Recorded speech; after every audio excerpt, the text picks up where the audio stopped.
You're listening to the Yin and Yang Show, a marketing and sales conversation providing strategic and tactical advice about inbound sales and marketing. And now, here are your hosts, Lindsay Kelly and Brian Signorelli. Hello and welcome. Welcome back to the Yin and Yang Show. We are always pleased to have you with us. We're having our sales and marketing conversation again today. I'm Lindsay Kelly. I am the Yin, aka marketing, joined by Brian Sig. Good morning, Lindsay. How are you? I'm well. How about yourself? I'm doing wonderfully. We had spring come early for like a day in Boston. It was nice. It was nice. Blizzard on Saturday, and then it's like 65 degrees yesterday. Wow. Mother Nature is confused. I know. I got a taste of what you. I think I got a taste of what. I got a taste of what you have down there in Florida. Down here in South Florida. A little bit. Well, maybe. Yeah. I mean, honestly, it would have been. Yesterday would have been a really chilly day for you. I'd imagine, because what probably doesn't drop much below 70. It doesn't. I mean, we've been 60s. I'll tell you what, though. This past weekend, my daughter had a soccer tournament, and it's Friday, Saturday, and Sunday, and luckily it was in our hometown. However, Saturday was like this weird, misty, drizzly rain, and it was absolutely freezing. Oh. And you would have thought that we were sitting there in Antarctica, all huddled together, like half dead. Like we were just like, this is so miserable. And meanwhile, it's 65 degrees. Like, I mean, and for us, with our thin blood in Florida, we're like, this is horrible. So it was entertaining. I'm looking around and my husband and I are like, you know what? We're going to stop complaining, because this time 3 years ago, this would have been, in Maryland, it would have been snow, and it would have been, we would have been digging. Right. That's right. You would have. So should we talk about the impending she shed that is coming to a place near you very soon, or should we talk about inbound selling, or? We should talk about both, but today we're going to be talking about inbound sales and the methodology. Right. So just to give you guys kind of the heads up, we're going to talk through the 4 stages, but I'm going to let you guys in on a really fun secret. I am going to be working out of a shed soon, and it is a she shed. It will be a she shed. And long story short, I'm losing my beautiful office because my mom is going to move in. My daughter is over the moon. And so my mom's going to be moving in with us. And so she's going to get this room. And I am getting a shed. God bless you. Anne Handley has a shed.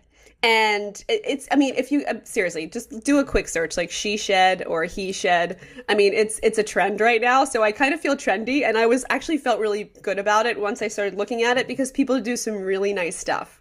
So you're looking at it right now, aren't you? I am. Actually, I just searched it. I was going to see it. I want to see if Google's smart enough to pick up on a trend, because I typed in define she shed, and it doesn't come up with that definition result yet. It will eventually, but the first thing that came up was 13 best she sheds ever, ideas and plans for cute she shades. No, but she sheds ideas. I'm getting lost here. Yeah, and she sheds. Yeah. Oh yeah, look at this. Isn't that funny? Oh wow, these are great. I know, right? Mine's not going to be that cool. Because I had to pay a little extra. I can't just go to Home Depot and get a shed, because the audience right now is going, would you get to the damn point of inbound marketing? But I live in a hurricane zone. Come on, I'm in South Florida. So right. I have to hire a professional company. I'm ordering like a hurricane resistant shed up to like 180 mile an hour winds and can withstand, whatever, so that I won't blow away. Wow.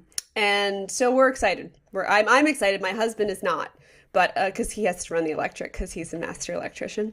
So anyway, look, he's like, if you guys could see his face, he's fascinated. Those of you watching are like so entertained by Brian right now, looking at she sheds. It's crazy. Jaws hanging open a little bit. It's literally like I don't know how to explain it. It's like the adult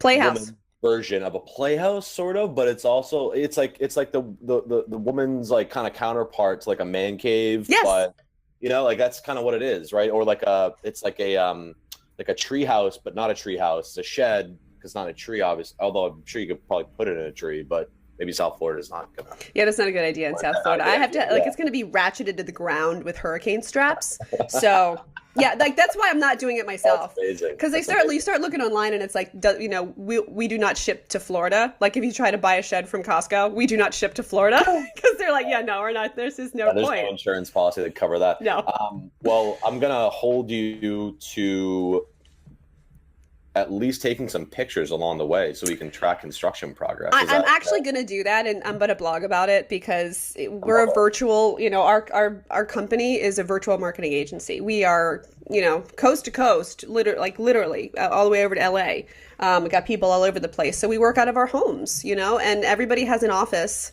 in their house that's a nice dedicated space. However, I mean, this is going to be my mom's room. So luckily, she likes the color. So anyway, today, Brian gets to talk quite a bit because he is going to be talking about inbound marketing. I'm sorry. No, I talked about that already. Strike that. Reverse it.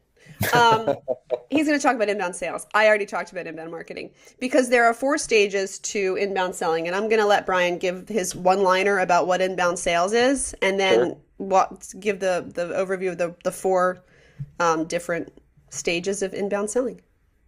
Yeah. So one liner would be that inbound selling flips traditional sales on its head and transforms the way that salespeople need to sell to match the way that people buy today.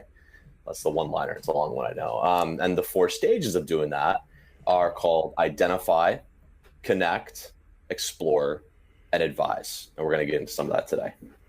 That's exciting. And this is all information that is available to folks who have HubSpot, and you can go through the training online, which if you guys were listening last week, I got my inbound sales certification as a marketer.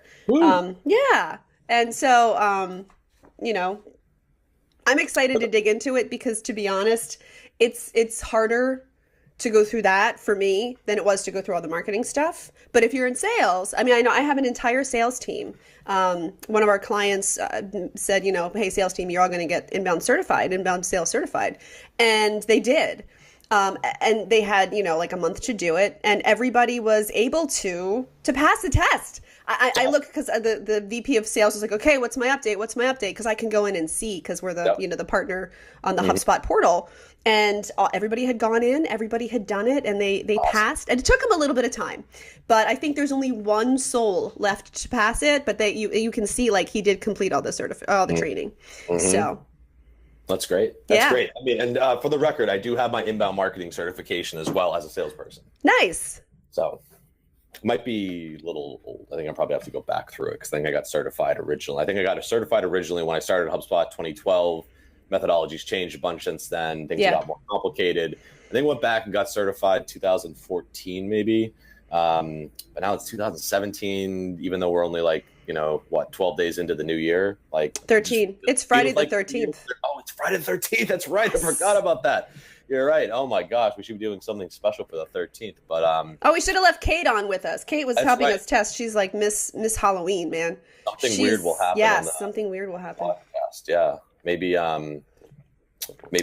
Pulley will come back in again. Pulley will come back again, exactly. He just pops into our meeting room here sometimes randomly. It's funny. So anyway, all right, let's talk a little bit about the identify stage because for me, look, I printed out my inbound certification study guide. So what is the identify stage and why is it so important? So if it's okay with you, I want to go back just a half step. Okay. Just to explain a little bit about why inbound sales matters in the first place. Okay.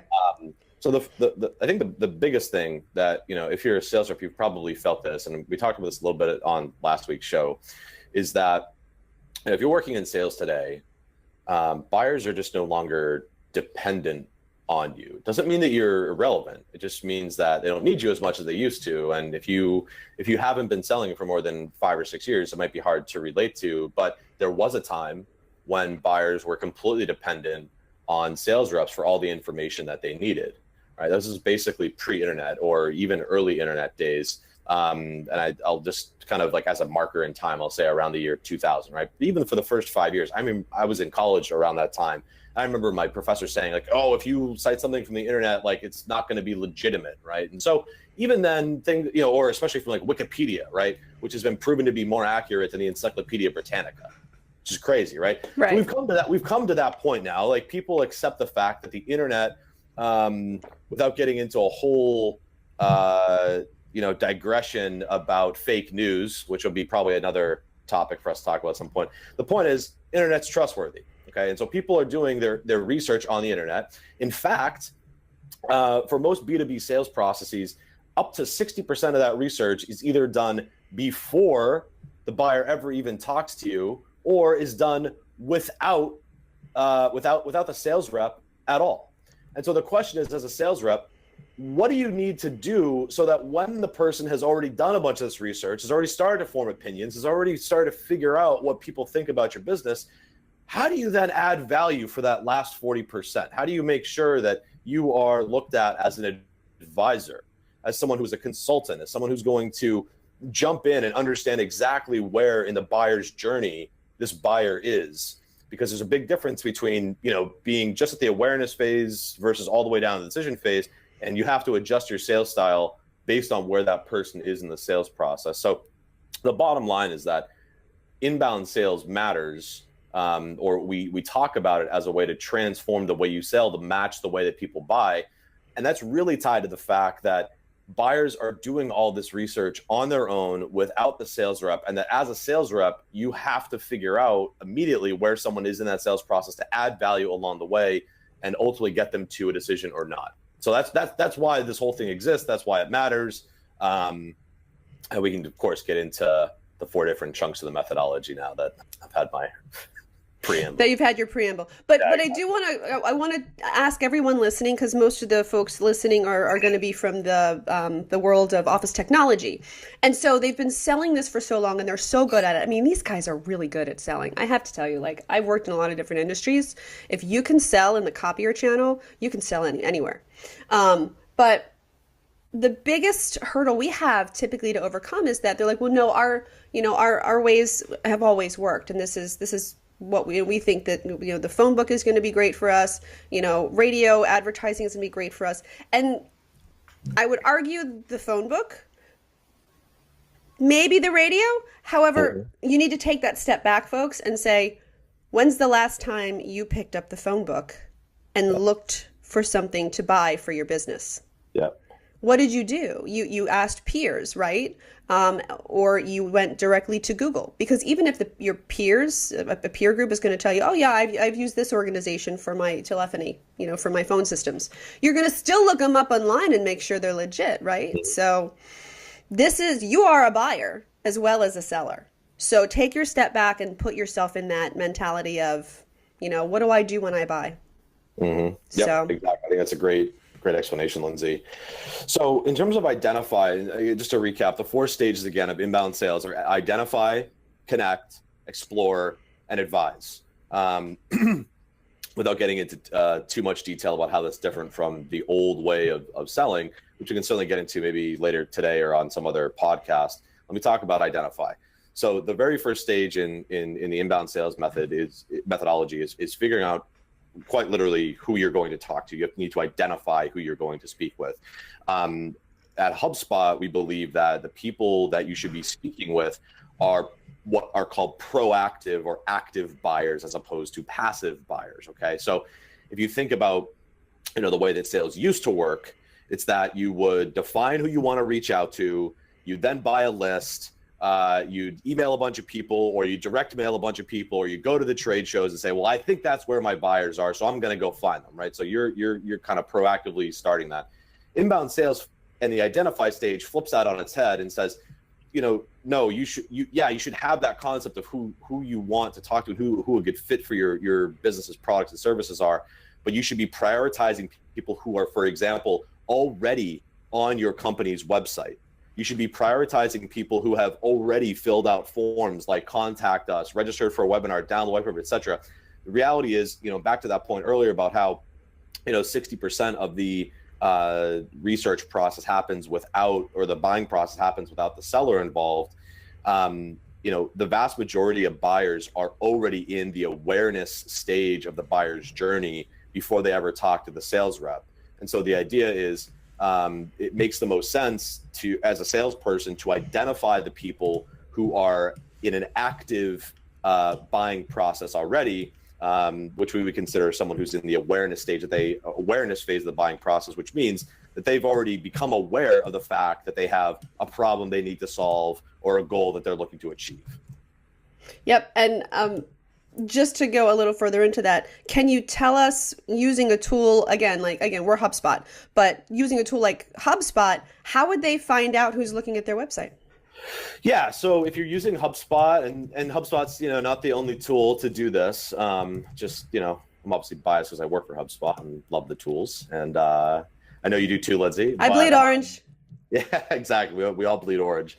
But if you're using HubSpot, there's a few different ways to get information or get that information. So for example, if you want to figure out who's visiting your website, there's a tool in HubSpot called Prospects. And what Prospects allows you to do is identify which companies are visiting your website already. Okay. It's not going to show you the individuals necessarily from those companies, but it's going to tell you, using a reverse IP lookup, HubSpot's making its most educated guess on which businesses are already visiting your website. It'll show you statistics on when they visited, which pages they viewed, which country they're coming from, things like that.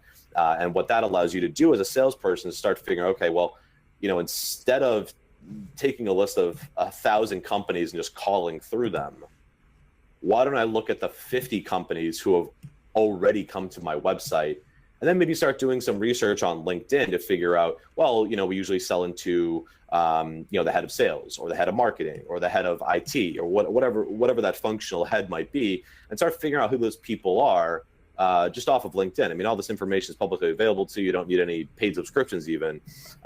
So that's one way that HubSpot can help, is through that Prospects tool.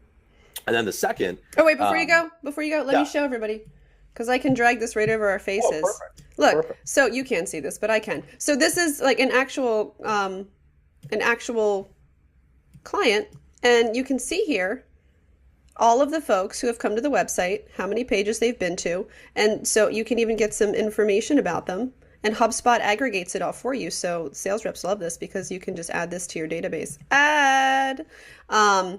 And it's beautiful. It shows you, where the data is coming from. I'm not sure where that is. It's probably something specially internally.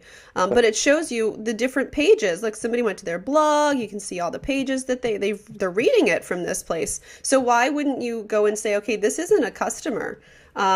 Let's figure out what they need. You've identified them. Right. Those are called inbound companies, right? The companies themselves that are coming to the site, we call right, companies, not people. Right. And then inbound leads are the people themselves that have actually filled out a form at some point in time where they have a little bit of lead intelligence on. HubSpot has a bunch of different tools to empower a marketer to build those forms, those landing pages, capture those people that are coming to the site, and then also has the tools for the sales reps to notify you when a new lead fills out one of those forms, when they come back to the website, and also gives you a nice rich history about all those different things that someone's doing. And that's the whole idea with identifying people, is identify who you want to talk to based on their behavior. Yep. And I've got somebody up here right now. They came from an organic search. They clicked on a call to action. They did the contact us. This would show us all his information. We changed his life cycle stage, and we know what he's looked at, and we even sent him an automatic thanks for finding us using our fabulous marketing automation tool, because we knew he came from Google. So as soon as he filled something out, we shot an email saying, we're so happy you found us on Google. Here's some direct contact information if you have questions. Right. So I'm sorry. For the folks who can see it, I figure I'll just give a quick. Yeah, I think it's powerful. It brings it to life. Yes. Certainly. Yeah. So, and notice how quickly I was able to do that. I'm not in sales.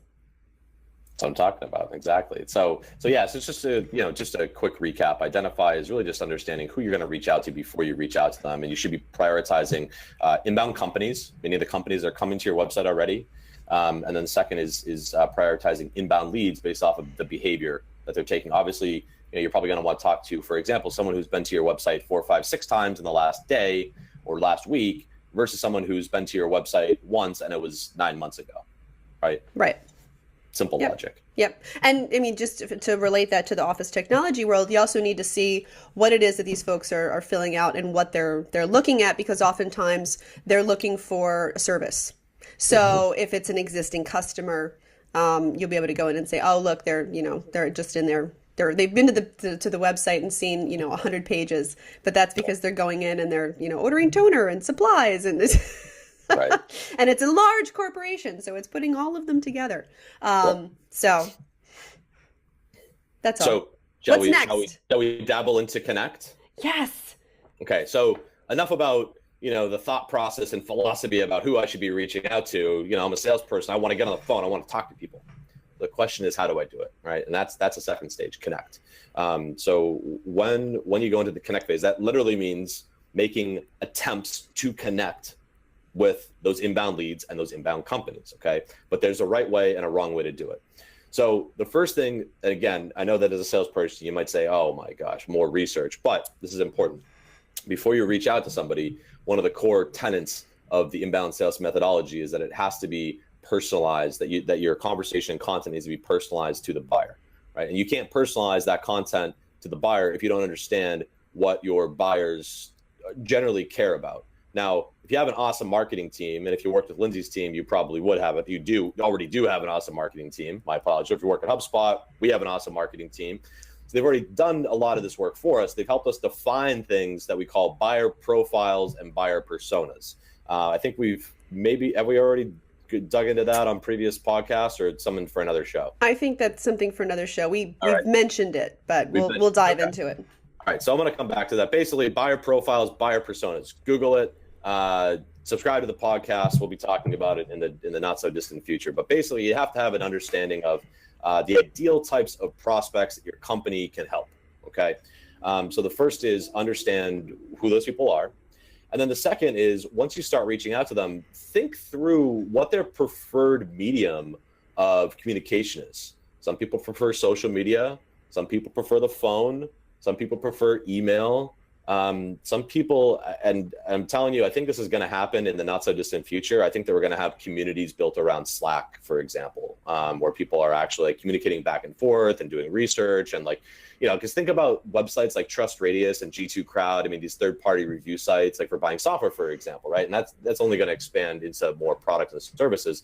I think the logical extension is creating these kind of chat forums, which is kind of funny because you think back to the late 90s, that's how the internet became so popular. It was getting into a chat room on AOL Instant Messenger or something like that. Anyway, before you go forward, yeah. Slack is it's just a chat. It's an online chat cloud system service thing. Our whole team communicates. We have a channel for each client. We go back and forth because we're virtual. So and I'm part of many different Slack channels within HubSpot as well, because that's where I get product information. People ask questions. It's a great forum for me to ask somebody, okay, I can't figure this out. Can you help me? Yep. So. Exactly. Yeah. So maybe Slack will be another podcast, but I know, right? So the first is, again, the Connect bit is know who you're reaching out to, know thy prospect. The second is figure out the right communication method. I can tell you that, if you're still calling people, there's a good chance that you're not going to ever talk to your prospects. My personal opinion is that calling is dead. I do think you need to be on the phone to actually sell something or be in person to actually make that happen ultimately. But I do not think that the conversations start on the phone anymore. So email, LinkedIn, combination, and making sure that when you're reaching out, guess what? Unfortunately, one attempt is never enough. 2 is also never enough. 3 is also never enough. You have to go through multiple rounds, and you have to define what that sequence of content is going to be before you actually start reaching out to somebody. Most salespeople, I think the stat's something 80% of sales conversations start after the 5th outreach attempt, right? But the majority of salespeople give up after something like 2.1 attempts, right? So bottom line is, if you're not doing at least 5 rounds of outreach and you don't define what those rounds of outreach are, and oh, by the way, if you're a client of Lindsay's, it's something that I don't want to put put words in your mouth, but I imagine something that you'd be awesome at helping with is kind of figuring out like what those sequences are and what that, communication might be to make sure that what you're saying aligns back to the content that's being developed in the marketing team. Like, this is sales and marketing alignment, people. So get excited about it. Absolutely. And I mean, and that's a great point that I'll jump in with really quickly. And we don't get quite as nitty gritty into the sequence of everything, but we do get into, and this is for all you marketers out there. Every time we roll out a new, what Brian was talking about, persona and content, we've matched it to the buying process so that we can sit in front of the sales reps on a webinar and say, okay, here's the persona we're going after. Here's all the content that we've created around it. And here is a landing page just for you guys that's password protected. And if you need any of this content, it's here. But make sure when you're sending it to your prospects, if it's an ebook, you're sending it to the landing page. Don't just send an ebook because you want to capture their information. Make sure you're sprinkling with blogs. And, we're realizing we need to get a little more specific, just as you're saying, to be able to offer more sequential information for these guys so that it's not quite left up to their own devices when really they're not as familiar with this type of approach to sales. Yep. So that's a good point. Yeah. I'm telling you, when the sales and marketing sides of the house work well together, and I know that I'm kind of stroking like our own ego right now by even saying this, but it's so true. Like, when the sales and marketing teams are actually on the same page, it's a revenue party. It's just like, I love that. It's a revenue party. It really is. I'm writing down all these little nuggets that you're saying because I'm like, these are blog titles. There you go. All right, so I don't know if we're out of time for today's podcast. We can do a cliffhanger and get into explore and advise on the next one if you want. I'm happy to keep it shorter and go through explore and advise if you want. What do you think, Lindsay? I think we need to spend a little time on explore and advise. So I think we're going to do the same thing that we ended up having to do with the inbound marketing series. This podcast, folks, is all about the identify and connect, and I'm going to let Brian recap one more time. And then the next one, we're going to get into the explore and advise stages. I have a cheat sheet here for those of you who see me looking down on the video. Because again, I did pass the test. That doesn't mean that I absorbed everything. It takes a while. It takes a while. It's all right. And, you passed. And I passed. I'm so proud of you. I passed. So, like Brian made some really great points with the connect stage. And I think the biggest takeaway is going to be, sales reps, you guys have to, know thy prospect is what he said. Know thy prospect. What I think a big struggle is inside of many industries, especially in the office technology industry, is so many sales activities are driven by cold calls. And one of the things that we're trying to help our folks understand is that within these activities, you need to now say, okay, and the client that has done all of the inbound sales certifications, they're doing this now. Part of their activity is how many connections have you made? How many connections do you have at different companies? They're trying to figure out the best way to do it, but they've started doing it because they understand they can't just bang the phones all day. It's not going to work the way it used to. Mm-hmm. Not that you should ever stop cold calling. In our industry, that we're nowhere near ready for that. However, what can you mix into your sales activities to start to reach the folks that are unreachable via phone? So this is a great way. This is a great segue into the next couple, but know thy prospect and make it more personal. The one-on-one marketing, the account-based marketing, like these are all things that we dive into with our folks. And it's going to be very important for everybody to be on the same page. From a sales and marketing perspective, and it needs to be supported by leadership, top down, and the owner of this company that I'm talking about with the inbound sales certification, he was the second person to get it, the owner. Wow, I like that. So, that's real leadership right there. Yeah, his executive marketing assistant was the third. I like that. Yeah, right. Of course, the rock star rep. There's the rock star rep over there, and he was first. So, of course. Well, and I think marketing, professionals can be like this too. But obviously, sales reps have a history of being a little competitive. So a little bit. little bit. So, well, that was awesome. So, again, guys, thank you so much for joining us. Always hop over to iTunes, give us a review, give us a rating. You can also hit us up on yinandyang.fm and comment in the show notes. And because we've got the video there, we've got the podcast there, and then we've got a place for you to put comments. So if you have questions, man, I'm monitoring that all the time. So is my HubSpot goddess, Kate. You can hit me up at the Twitters as my friend George B. Thomas of the Hubcast. I have to call it the Hubcast because they're awesome. You guys should find it, the Hubcast. It's great. This morning, George B. Thomas was like, he accidentally said Hubscotch, like he was trying to say like hub something. And so it turned into like, Hubscotch, it's a new drink. It's great. It'll be a new product that will roll out in 2018, HubSpot will have its own scotch. So so that would be what I would like to get as the next time I come to the partner day. Everybody needs to leave with Hubscotch. I love that. Right? I think it's great. Yeah. But you can find me on the Twitters at LV Kelly, and you can find Brian at Inbound Seller. Yep. Which I love. And folks, until next time, keep the conversation going. Yeah, keep talking. You've been listening to the Yin and Yang Show, a marketing and sales conversation with Lindsay Kelly and Brian Signorelli. Join us online at yinandyang.fm. That's www.yinandyang.fm.